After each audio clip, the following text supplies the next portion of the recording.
starting over is not what career change actually is. That framing, starting over, is the single belief keeping more people in the wrong career than any financial constraint ever has. And if you have been delaying a transition because you could not afford to lose what you've built, this video is about a specific error in that calculation, not a motivational reframe, an actual error in the math. Because what most people mean when they say, "I can't start over," is, I would lose the income, the credibility, the seniority, the professional identity, everything accumulated over the years I've already spent. And that fear is legitimate. It deserves to be taken seriously. What it does not deserve is to go unexamined. Because when you examine it, when you actually itemize what you would lose versus what you believe you would lose, the numbers come out differently than the fear suggests.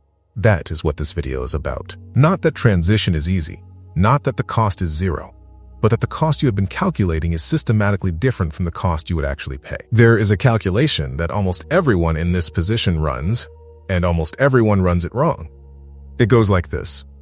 I have spent X years in this field. I have built Y level of seniority. I earn Z.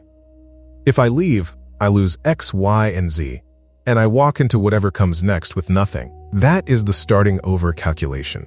And on its face, it feels precise, responsible even, like you are being realistic rather than romantic about what change actually costs. But the calculation has a structural flaw, and the flaw is not in the numbers.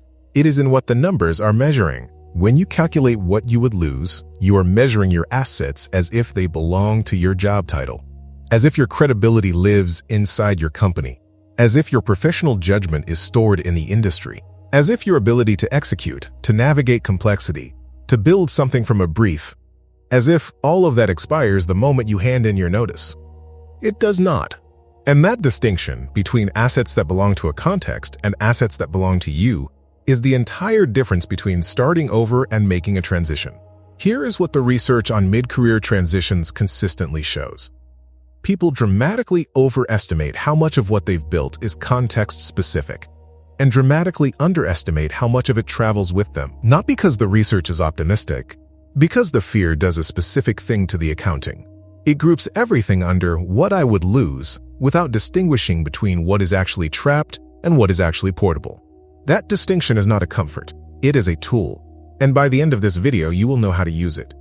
There are 5 categories of professional asset that transfer across career changes. Not in theory, in practice, reliably, across industries and functions. The first is execution credibility. This is your demonstrated track record of completing complex work, managing ambiguity, and producing results under real constraints. It is not your title. It is not your industry expertise. It is the evidence, visible in how you operate, in how you describe your work, in what colleagues and managers have trusted you with, that you are someone who can be given something difficult and be expected to return something real. Execution credibility does not live in your sector, it lives in how you work.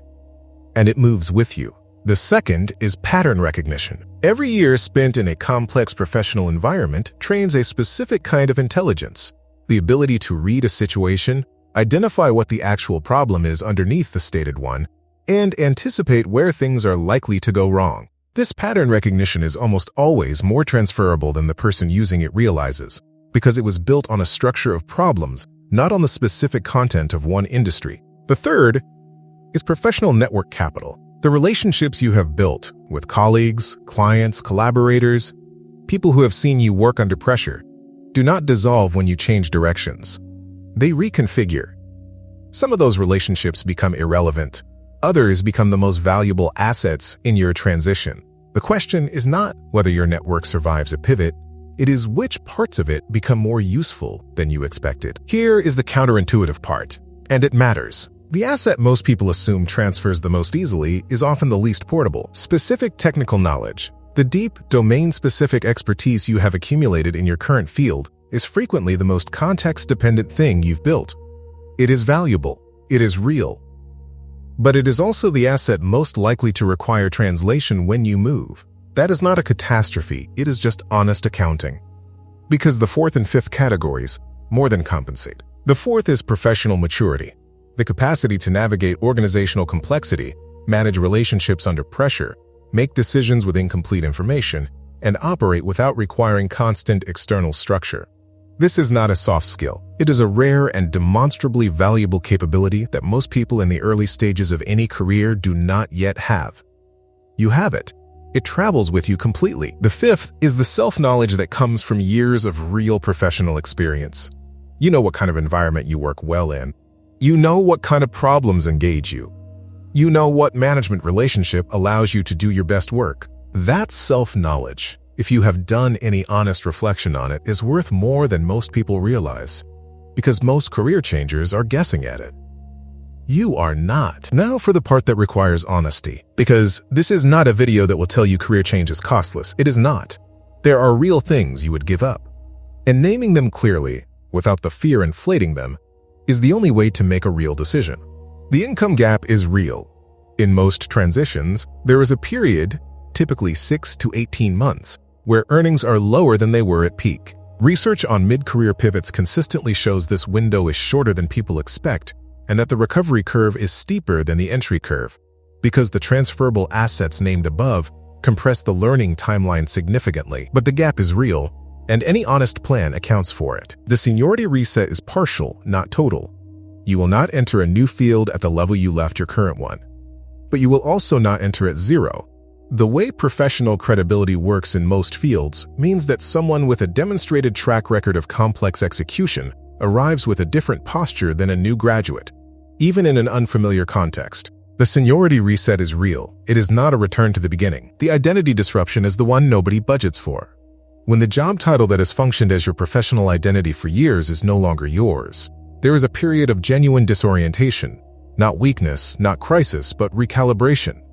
It is temporary, it is also real, and it is worth naming before it arrives, because people who have named it in advance move through it significantly faster than people who encounter it as a surprise.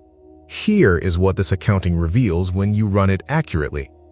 The assets you've built, the execution credibility, the pattern recognition, the professional maturity, the network, the self-knowledge, do not belong to your job title. They belong to you. They are infrastructure, portable infrastructure that you carry into whatever comes next. The things that don't transfer are real. Name them. Put numbers on them where you can. Then ask the question the fear has been preventing you from asking. Is what I would actually lose worth what staying is costing me? Not is change safe. Not is the path clear. Those are the wrong questions, and they never have clean answers.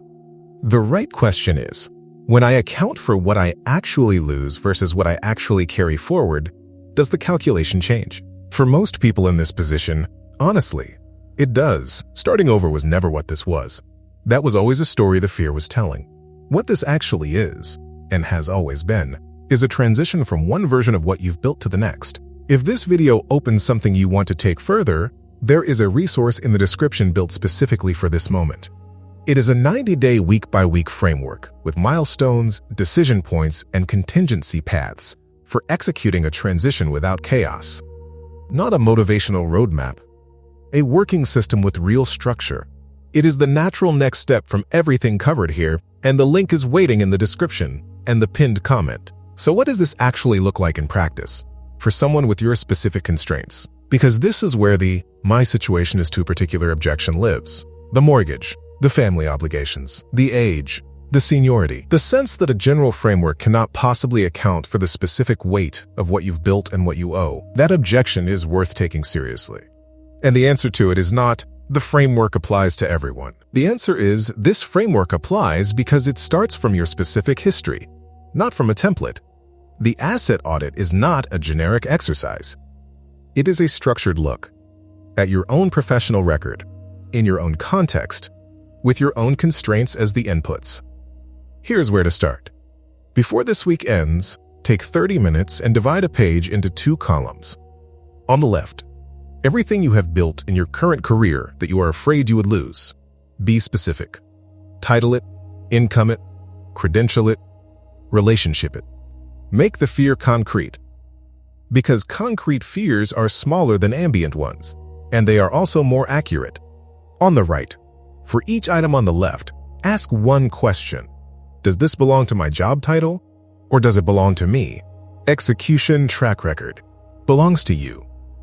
Specific industry contacts belongs to the relationship, not the role. Travels with the relationship. Deep domain expertise. Honest answer. Partly context-dependent, partly transferable. Mark it carefully. Your ability to walk into a complex situation and know what to do belongs to you completely. What you will find, if you run this exercise honestly, is that the left column is shorter than the fear suggested, and the right column is longer. You already know enough to take the next step, not the leap. The first honest step, which in this case is a clearer accounting of what you actually own, that is not a small thing. That is the beginning of a real decision, made with real information, by someone who is no longer calculating from fear alone. The people who navigate this well are not the people who had the clearest path. They are the people who ran the most honest accounting of what they actually had to work with, and then built from there, not broken, not starting over, building on infrastructure that was always theirs. The video showed you what transfers and what the real costs are. The resource in the description maps the 90 days that come after that. The specific system for executing what you now understand is actually possible. Link in the description and the pinned comment. What is the one thing you've built in your current career that you were most afraid you'd lose in a transition? And has this video shifted how you see it? Here is what this video has actually been about. Not career change tactics, not a step-by-step system. Something more specific than either of those. It has been about the difference between a fear-based accounting and an honest one. The fear-based accounting says, I have built something here, and if I leave, I lose it. And because that loss is unacceptable, I stay. And because I stay, the performance tax keeps running. The daily cost of maintaining a professional identity that no longer fits, presenting a version of yourself you have outgrown, holding the gap between who you are at work and who you are everywhere else. That tax is real, and it does not appear on any statement. The honest accounting says something different. It says, let me actually look at what I've built. Let me distinguish between what belongs to this title and what belongs to me. Let me name the real costs of leaving, not the imagined ones, and put them next to the real cost of staying. And then let me make a decision based on that accounting, not on the story the fear has been telling. Before this week ends, there is one thing worth doing. Not because it fixes anything, but because it is the first honest step. Run the audit. 2 columns, 30 minutes. Make the fear concrete. Not because the path will be clear after that. It will not be. Not because the decision will be easy. It will not be. But because you will be making it with accurate information. And that is the only basis for a real decision. Your experience is not a sunk cost. It is infrastructure. The question was never whether you would have to abandon it. The question was always what you are going to build on top of it. That question has a different quality now than it did 15 minutes ago. That is enough for today. The next step is already waiting.